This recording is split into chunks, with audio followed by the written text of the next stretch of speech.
Puji Tuhan, selamat bertemu kembali di hari yang baru ini. Sebelum kita merenungkan dan membaca firman Allah, mari kembali kita berdoa. Bapa kami yang ada dalam surga, Tuhan, terima kasih bahwa kami boleh alami pimpinan pertolongan Tuhan. Sepanjang malam Engkau boleh menyertai kami. Kami kembali ya Tuhan, pagi hari ini sebelum melakukan segala aktivitas kami mau merenungkan, mendengarkan firman-Mu. Tolong kami semua ya Tuhan, terpuji bagi nama-Mu dalam nama Tuhan Yesus Kristus. Haleluya, amin. Pembacaan firman Allah saat ini, mari kita baca bersama-sama dalam Efesus pasalnya yang kelima. Kita akan baca ayat 15 sampai ayatnya yang ke-17. Efesus 5 ayat 15 sampai 17. Firman Allah kita baca. Karena itu perhatikanlah dengan saksama bagaimana kamu hidup. Janganlah seperti orang bebal, tetapi seperti orang arif. Dan pergunakanlah waktu yang ada, karena hari-hari ini adalah jahat. Sebab itu janganlah kamu bodoh, tetapi usahakanlah supaya kamu mengerti kehendak Tuhan. Saudara-saudara, Rasul Paulus ya memberikan nasihat kepada jemaat yang ada di Efesus. Jemaat di Efesus bukan jemaat yang baru ya bertumbuh atau baru mengenal Tuhan ya beribadah. Namun jemaat ini adalah jemaat yang sudah lama. Namun Rasul Paulus tetap menasihatkan mereka bahwa melihat keadaan zaman ini ya begitu cepat orang-orang ya bisa tergoda atau jemaat bisa tergoda. Jadi bukan karena berapa lamanya orang itu telah beribadah, percaya kepada Tuhan ya, sehingga dikatakan ia bertumbuh, ia kuat, bukan dinilai dari segi waktu. Namun pada saat ini mari kita perhatikan nasihat dari Rasul Paulus supaya setiap saat ya kita mau perhatikan dengan saksama bagaimana kita hidup. Jangan seperti orang bebal, tetapi seperti orang arif. Bebal itu ya artinya orang itu berulang-ulang kali diberikan nasihat, namun dia tidak mau berubah. Dia tidak mau mendengar nasihat itu. Itulah sebabnya ya Rasul Paulus ingatkan supaya perhatikan dengan seksama bagaimana kamu hidup. Bagaimana kita orang percaya hidup. Jangan seperti orang bebal.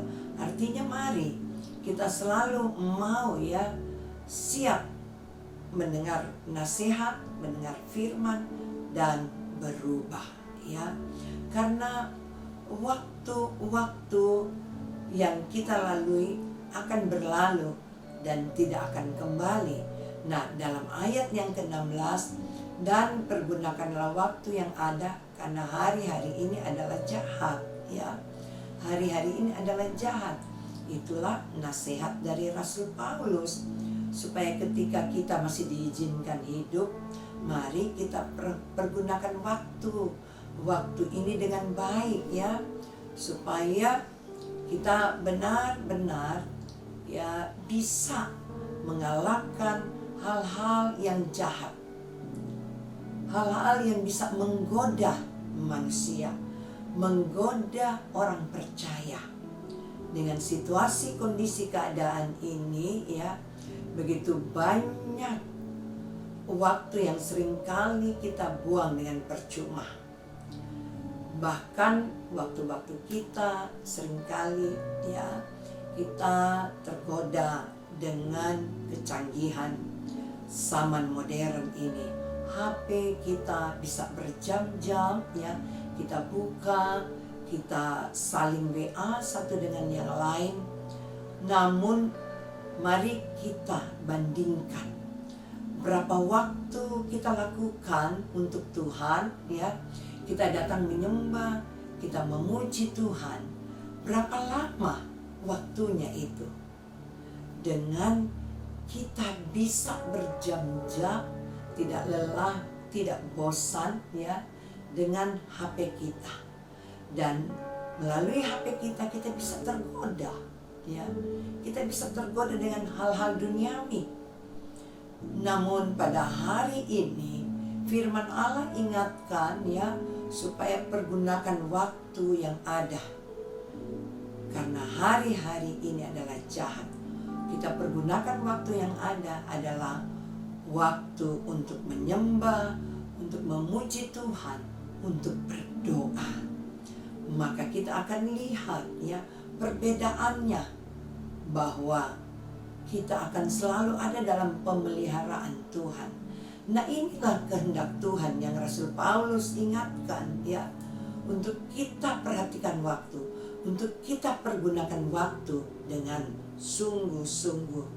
Dalam 1 Petrus ya, pasalnya yang kelima, ayat yang ke-8 ya, dikatakan demikian, sadarlah dan berjaga-jagalah. Lawanmu si iblis berjalan keliling sama seperti singa yang mengaum-aum dan mencari orang yang dapat ditelannya. Lawanlah dia dengan iman yang teguh, sebab kamu tahu bahwa semua saudaramu di seluruh dunia menanggung penderitaan yang sama. Berarti kita semua ya menanggung penderitaan yang sama. Mari kita mau berjaga-jaga. Kita mempunyai atau memiliki iman yang teguh untuk lawan iblis. Itulah musuh kita yang utama. Karena iblis tidak senang kalau kita ini hidup bahagia, kita ini hidup diberkati.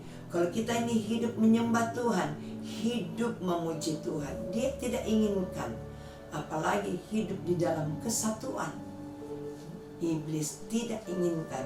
Sebab itu firman Allah ingatkan, lawanlah dia dengan iman yang teguh. Bagaimana kita dapat memiliki iman yang teguh? Ketika waktu-waktu kita ya, kita pergunakan waktu ini untuk datang menyembah, memuji Tuhan, berdoa. Kita selalu mendapatkan kekuatan. Kita memiliki iman, kita memiliki kuasa dari Tuhan untuk bisa mengalahkan ya iblis.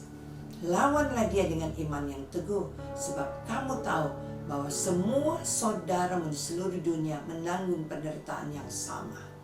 Berarti saudara-saudara, semua kita menanggung penderitaan yang sama.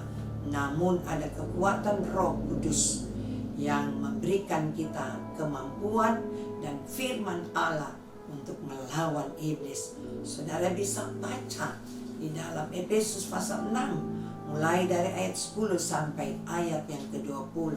Saya tidak bacakan pada saat ini, namun mari kita semua ya baca di rumah masing-masing, dan biarlah kita mendapatkan kekuatan iman yang luar biasa. Terpuji hanya bagi nama Tuhan. Mari kita satukan hati, kita berdoa. Tuhan Yesus, terima kasih. Kembali firman-Mu ingatkan kepada kami semua ya Tuhan, bagaimana kami mempergunakan waktu. Biarlah waktu-waktu kami ini kami mau datang kepadamu, menyembah kepadamu, berdoa, bahkan juga ya Tuhan memuji Engkau. Sehingga waktu-waktu ini kami tidak pergunakan dengan salah. Biarlah kami memiliki iman yang teguh untuk dapat melawan segala semu daya iblis yang mau menjatuhkan kami. Allah Roh Kudus, mampukan kami. Biarlah kami memiliki kekuatan iman yang teguh ya Tuhan, untuk melawan segala semu daya iblis. Terima kasih Tuhan buat hari yang baru ini. Engkau juga tolong umat-umat-Mu dalam pekerjaan, dalam usaha, dalam pendidikan mereka.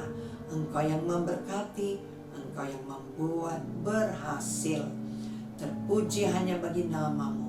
Di dalam nama Tuhan Yesus Kristus. Haleluya. Amin. Puji Tuhan, Tuhan Yesus memberkati kita semua.